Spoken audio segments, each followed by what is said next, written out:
हनुमान बाबा बंका चढ़ गए लंका, बोले मंदोदरी रावण से। हनुमान बाबा बंका चढ़ गए लंका, बोले मंदोदरी रावण से। ए पिया तूने अच्छा नहीं किया, श्री राम जी से मोल बैर ले करके।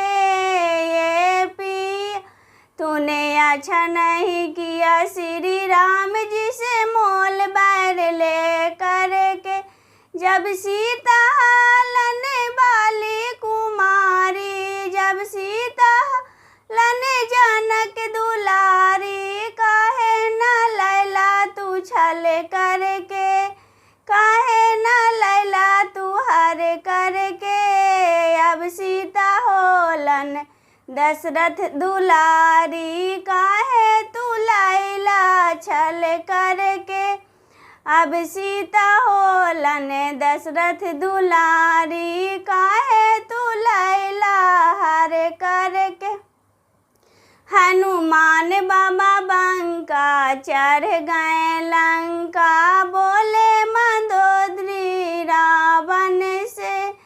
ए पिया तूने अच्छा नहीं किया, श्री राम जी से मोल बैर ले करके।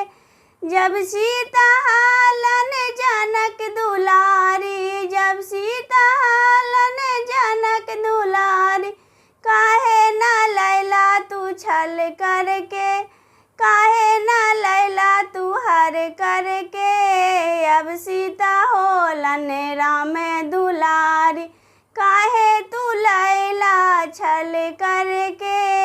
अब सीता होलन राम दुलारी, काहे तू लैला हर करके। हनुमान बाबा बंका चढ़ गए लंका, बोले मंदोदरी